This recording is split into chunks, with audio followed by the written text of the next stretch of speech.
Hello. It was the first real summer I'd had in years. No internships, no summer classes, no roommates slamming doors at 2 a.m. Just 3 quiet months back in the same neighborhood where I grew up, sleeping in my old room with its peeling posters and dusty bookshelf, and pretending I wasn't slowly losing my mind from boredom. Liam, my best friend since 5th grade, wasn't around. He'd landed a study abroad program in Barcelona and had been flooding his Instagram with beaches, wine glasses, and artsy snapshots of cathedrals. I was happy for him, jealous too, but mostly just lonely. Summer break without your best friend felt like showing up to a party no one else remembered being invited to.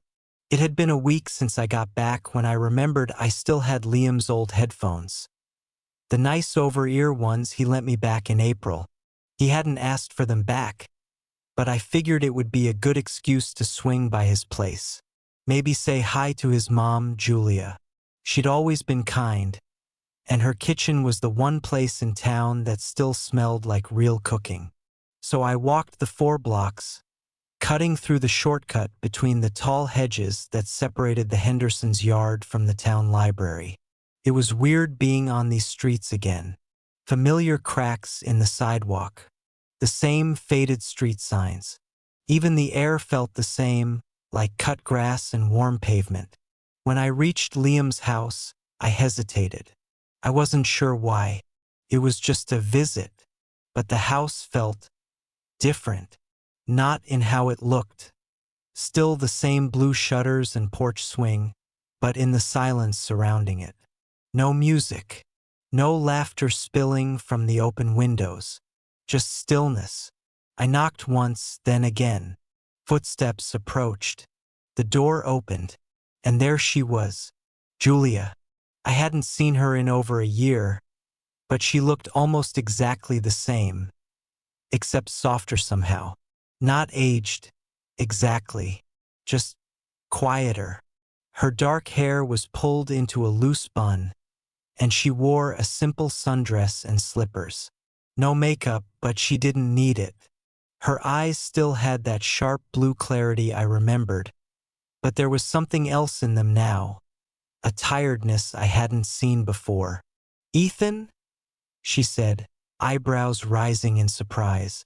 I smiled awkwardly, holding up the headphones. "I figured I'd return these before I forget again." She blinked, then laughed lightly. "Wow, I haven't seen you in ages. I just got back for the summer." "Well, come in. Don't stand out there like a stranger." I stepped inside, and the nostalgia hit me instantly. The scent of cinnamon and lemon cleaner. The creak of the floorboard near the coat rack. The faint hum of an old ceiling fan turning overhead. Nothing had changed. She gestured toward the kitchen. "Want something to drink?" "I was just making iced coffee." I nodded. "Yeah, sure. That sounds great." She moved with a practiced rhythm, pouring from a glass pitcher, adding a splash of almond milk, setting a coaster down before handing me the glass. It was effortless, like she was welcoming back someone who'd never really left. We sat at the kitchen island, the same place Liam and I had scarfed down pizza rolls 100 times over. "So," she said, folding her arms on the counter, "how's school?" "Busy, but good. I changed majors again." She smiled. "That makes 3 times, right?" "4, technically." "Impressive." I laughed. "That's one word for it." She leaned back, exhaling slowly. "Liam mentioned you might stop by. He said you still had his headphones." "Yeah, I didn't mean to keep them this long." She waved it off. "He's not exactly pressed. He's living his European dream at the moment. Calls once a week, usually from some plaza where I can barely hear him." I took a sip of my coffee. It was strong, sweet, perfectly chilled. "He's lucky," I said. "Barcelona sounds amazing." She nodded. "He is lucky. but it's strange, the house without him. Too quiet, honestly. I looked around. The silence was noticeable now, almost heavy. How long is he gone? All summer. He won't be back until mid-August. Wow. Yeah, she said softly, eyes distant. It's a long time. We talked for a while. Nothing deep, just the usual catching up, classes, campus life, town gossip. But the conversation flowed easier than I expected. Natural, warm, like slipping on an old hoodie. After a while, I checked my phone. I should probably get going. Don't want to overstay my welcome. She smiled as she stood. You're never overstaying. I walked toward the door, the headphones still dangling in my hand.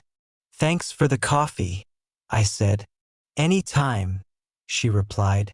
I turned to leave, and then she said it, so casually I almost missed it. You should stop by again sometime. I could use the company. I glanced back. Her expression was unreadable, not flirty, not formal, just sincere. I'd like that, I said. Good. She closed the door gently behind me, and I walked home under the setting sun, the warmth of her words following me the entire way. I didn't know it yet, but that was the beginning. The beginning of something I didn't see coming. Something quiet and unexpected. Something that would change the way I saw her forever. I went back 3 days later. I told myself I had a reason, that I was just out for a walk, that I happened to be in the neighborhood, that I thought I left something there. But the truth was simpler. I wanted to see her again. Julia, Liam's mom. I didn't say her name out loud, not even in my thoughts. But ever since that afternoon, her voice had been echoing in my head. You should stop by again. I could use the company. It wasn't even what she said. It was how she said it, as if I had always been welcome there and just hadn't realized it. This time, I didn't knock with hesitation. I knocked because I wanted to be there. She answered in denim shorts and a loose white t-shirt, her hair pulled into a bun again, a smudge of dirt on her cheek. Ethan, she said, surprised. But then her lips curved into a smile that reached her eyes. You caught me gardening. I can come back. No, she said quickly. Actually, I could use a hand. And so I ended up in the backyard, wearing borrowed gloves and helping her dig up a patch near the fence. The sun was hot but not unbearable, and a breeze stirred through the air now and then, rustling the trees above us. She moved with quiet purpose, pointing out which roots to pull, which flowers to replant. I used to love doing this, she said, wiping sweat from her brow. When Liam was little, he'd sit on the porch with juice boxes and narrate what I was doing like it was a cooking show. I chuckled. Sounds about right. But it's different now, she added. It's not the same when there's no one around to laugh at your sun hat. I looked at her. The hat she was wearing now was wide-brimmed, a little crooked, with a ribbon tied around the crown. It did look a bit ridiculous, but also endearing. I like it, I said. She gave me a look. You're just saying that. No, seriously. Very chic. Gardening Runway 2023. She laughed, really laughed, and it made something shift in the air between us. After an hour, we took a break on the porch steps.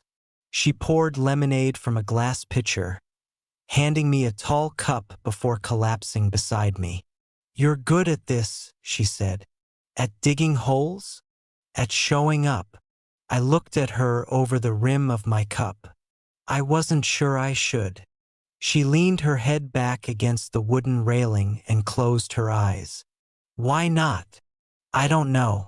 Liam's not here. It felt weird. She turned her face toward me, still resting against the railing. You're not just Liam's friend. You're you. Something about the way she said it made my throat tighten.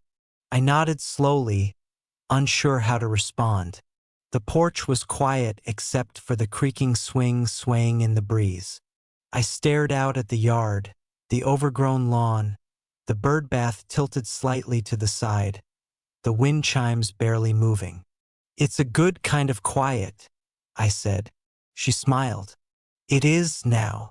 We sat there for a while, drinking lemonade and listening to the neighborhood sounds.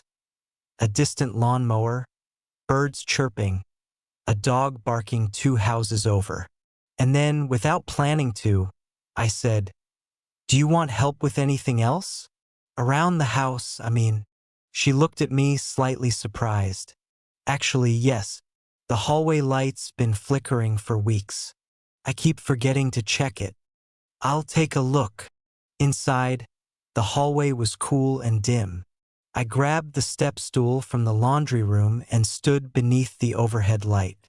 She steadied the stool for me without asking, her hands on the sides, close enough that I could feel the warmth of her skin through the air.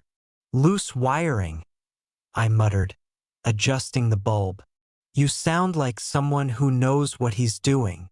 "I'm a YouTube-certified handyman." She laughed again, soft, low. When I stepped down, our faces were close, closer than before. She didn't back away. Neither did I. "Thanks," she said quietly. I nodded. "Any time." For dinner, she offered leftovers, roasted chicken, rice, and a side of green beans that tasted better than anything I'd eaten in weeks. We sat at the kitchen island again, the same seats as last time, but the silence between us felt different now. Comfortable, weighted, familiar. After we ate, she walked me to the door.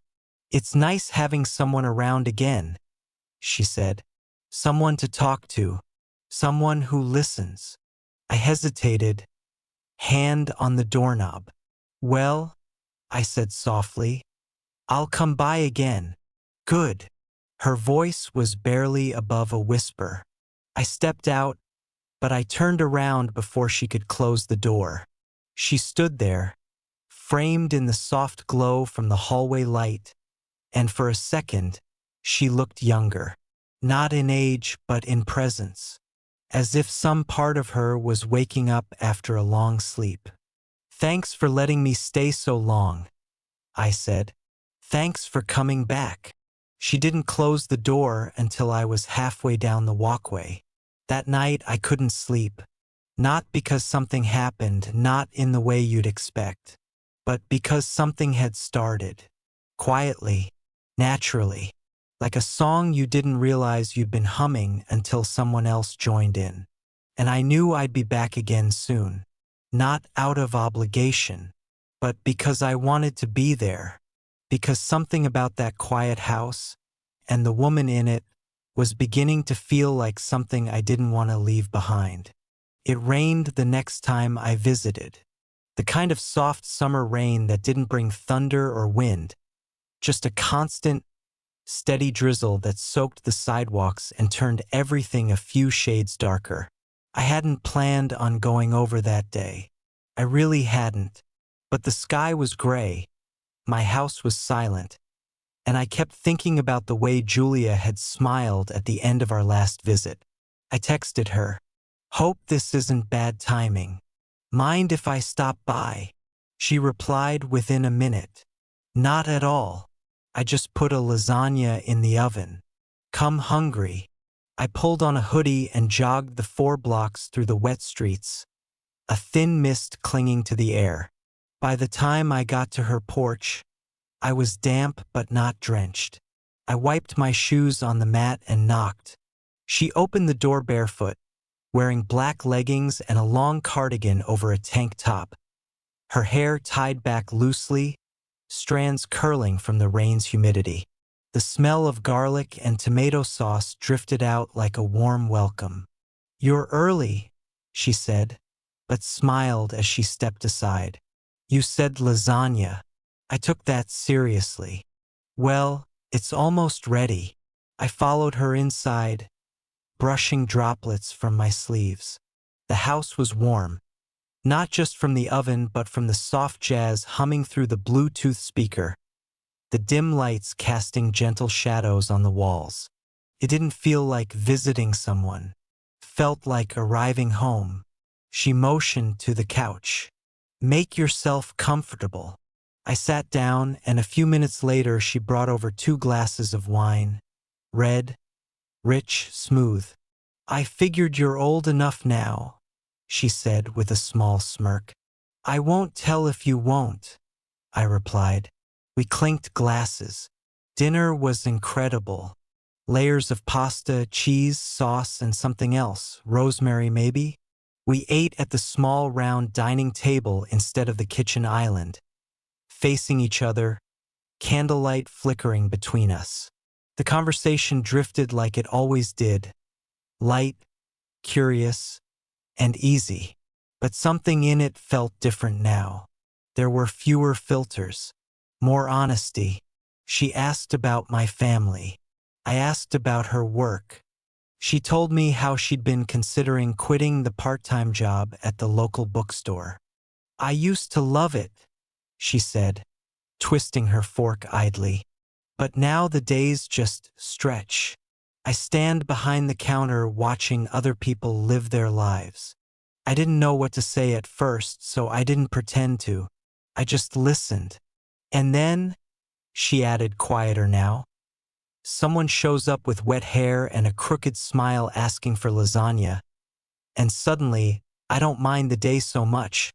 My breath caught slightly. I laughed, trying to keep the air light. "Well, then I guess I've found my purpose." She smiled, but it didn't fade right away this time.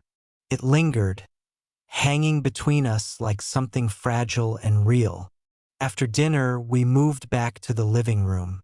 She turned the music up slightly, then disappeared into the kitchen and returned with the bottle of wine. "More?"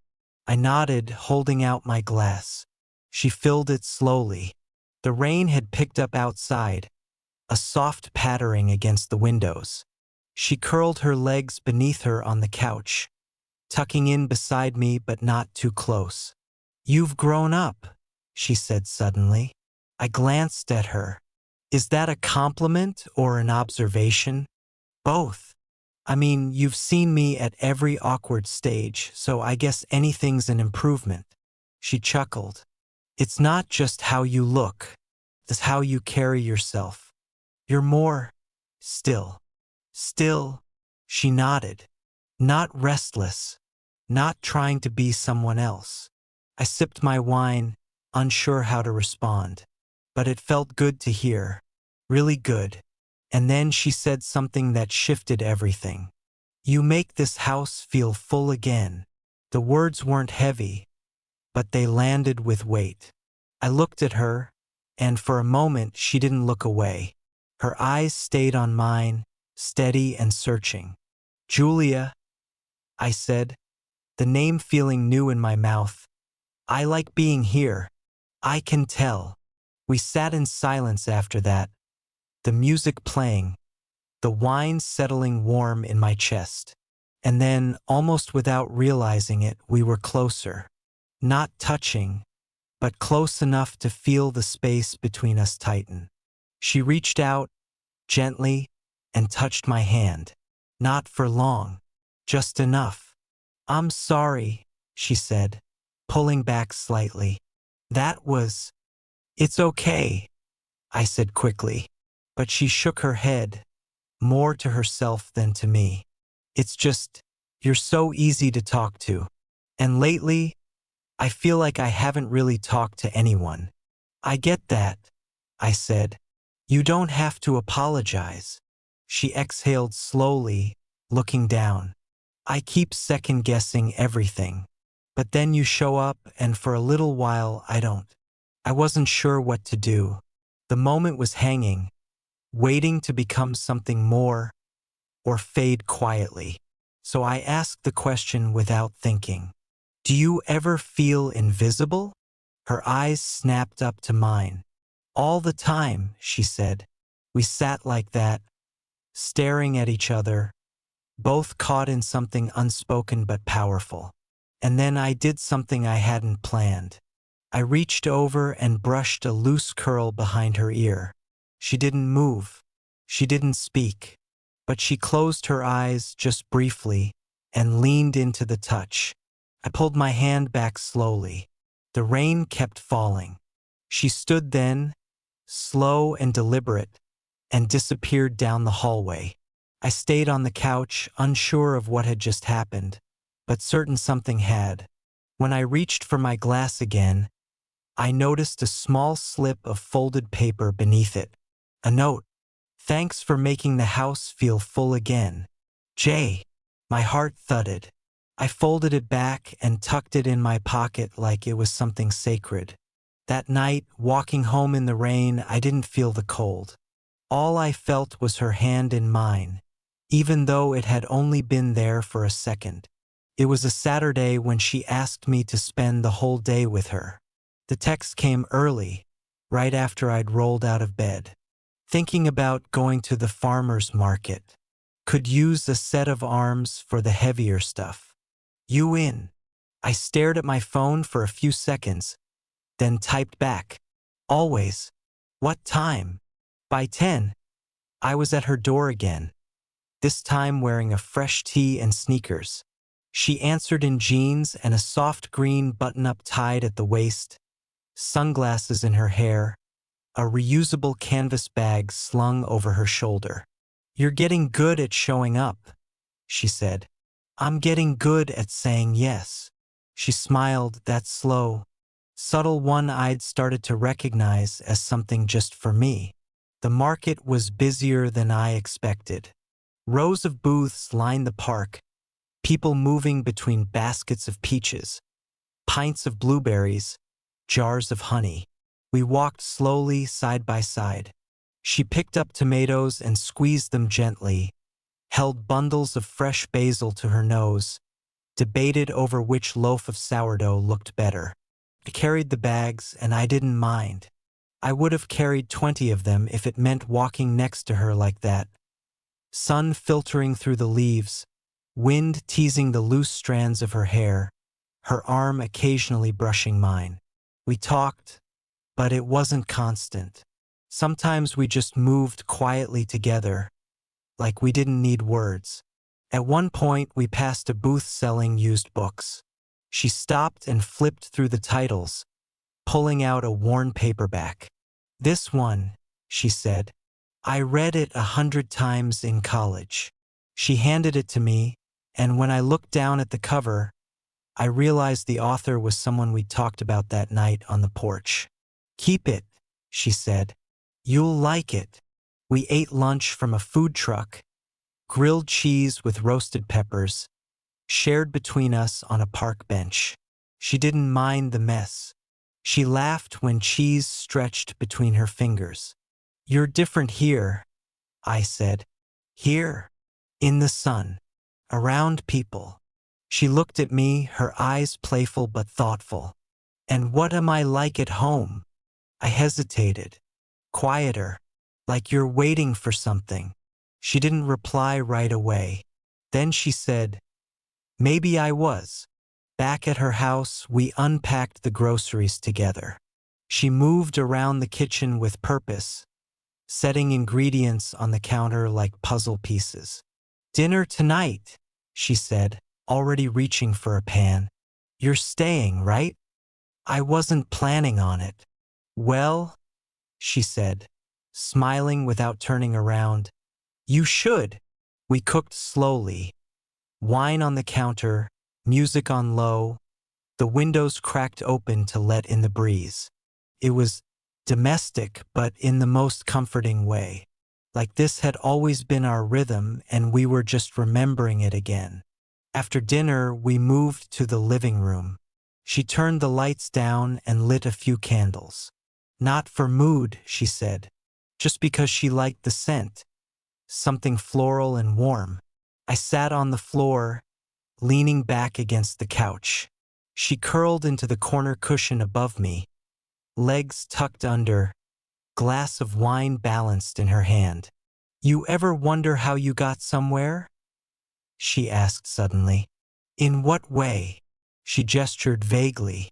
"Like, one minute you're going through the motions, and the next you're in the middle of something that feels real. But you didn't plan it. Like now."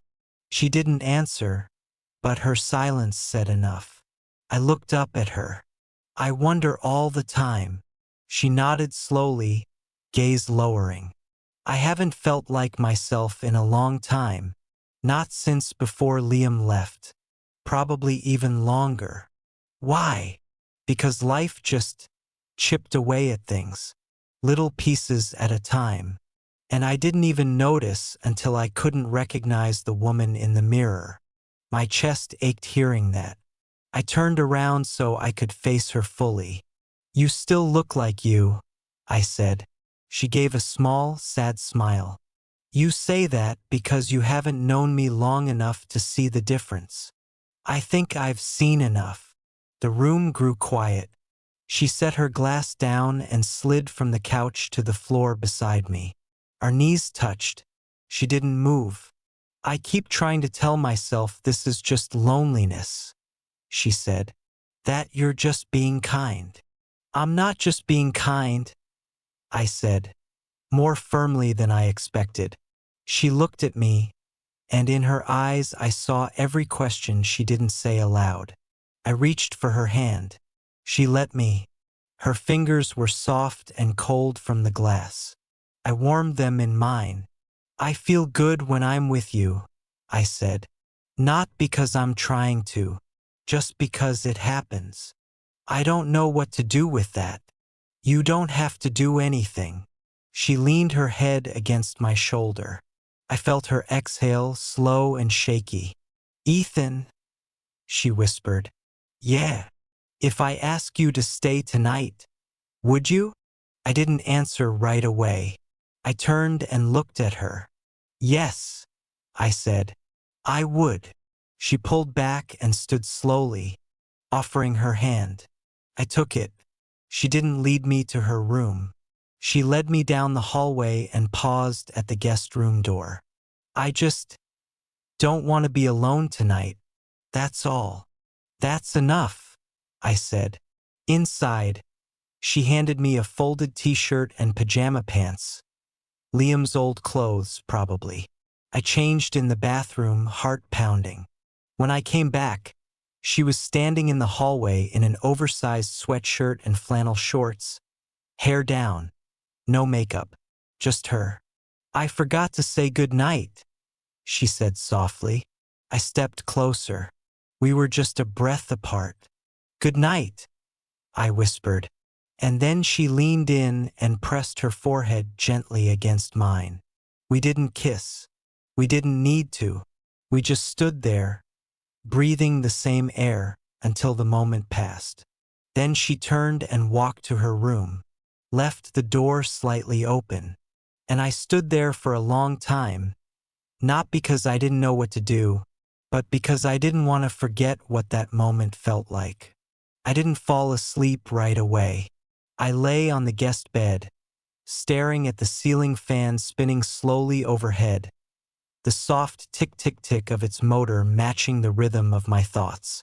The house was still, quieter than usual even for this neighborhood.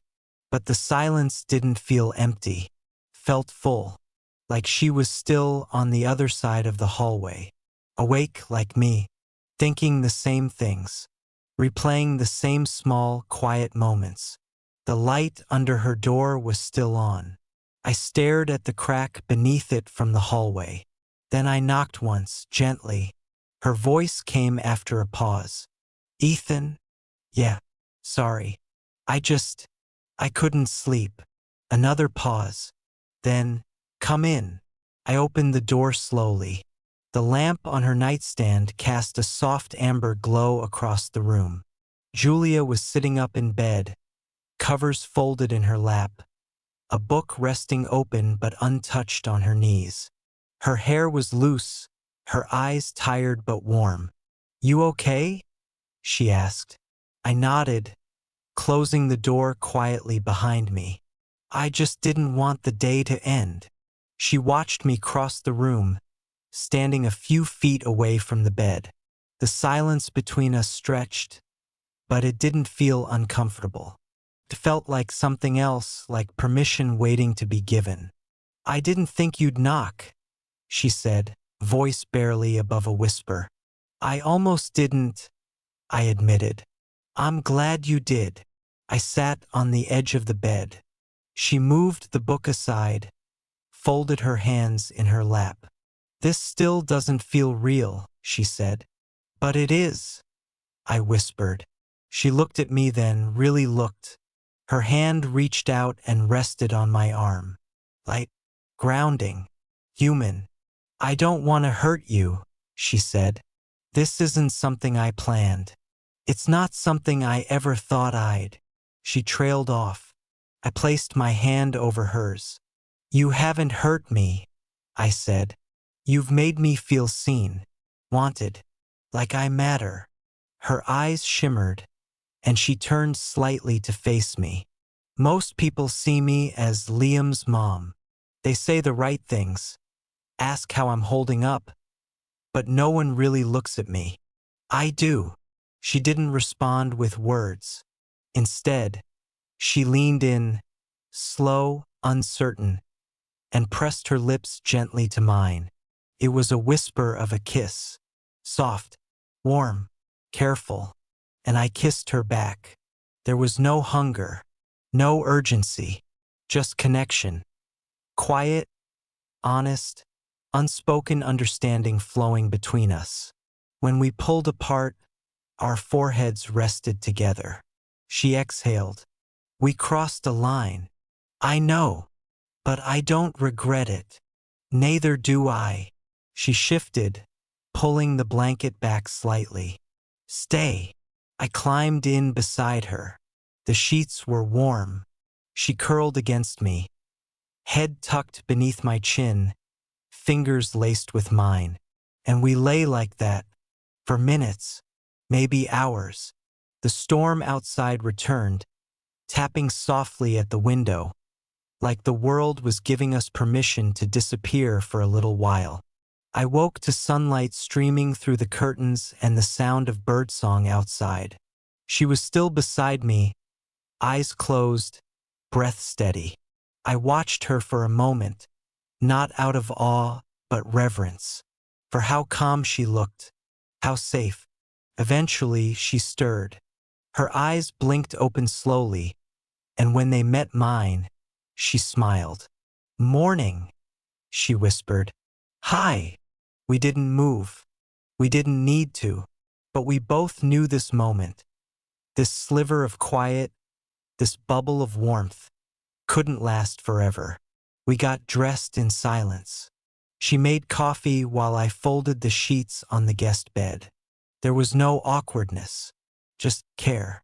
I sipped the coffee in her kitchen while she stood across from me, arms folded, hair pulled back. "I don't know what this was," she said quietly, "or what it is. You don't have to define it." She nodded. "But we can't pretend it's nothing." I never did. She stepped closer and touched my arm gently. "You're important to me, but I'm scared of what this becomes if we're not careful." "I'm not asking for anything," I said. "Not pressure, not promises, just honesty." She smiled faintly. "Then here's the truth. Last night meant something to me. You mean something to me. But I need space to understand what that means." "I understand." She lowered her hand. "I'm not shutting the door. I'm just pausing. I'll be here, even if it's just as someone who cares." She reached up and hugged me. Tight, this time, not tentative. And I held her like she was the most important thing in the world. Because in that moment she was. When I left, the sun was already high. The sidewalk steamed from the rain evaporating into morning light. I didn't look back until I was at the end of her street. She wasn't at the window. She didn't have to be. I felt her with me. The next few days passed slowly. I kept busy, helped my dad repaint the garage, reconnected with an old classmate, took long walks without direction. I didn't text her. I didn't call. I waited. One afternoon, my phone lit up with a message. Julia, I've been thinking about that night. About you. About me. I don't have answers yet, but I'm grateful for what we shared. You reminded me I was still alive, still worth loving. I sat with the message for a long time. Then I typed back. You reminded me I was more than just someone passing through. You made me feel like I belonged. No reply came that day, or the next, but the silence didn't ache this time, because what we had, however fleeting, was real. It wasn't just a mistake or a secret or a thrill. It was a moment of being seen, of being held, of remembering what it feels like to matter to someone. And sometimes, that's enough to change you forever. Bye bye.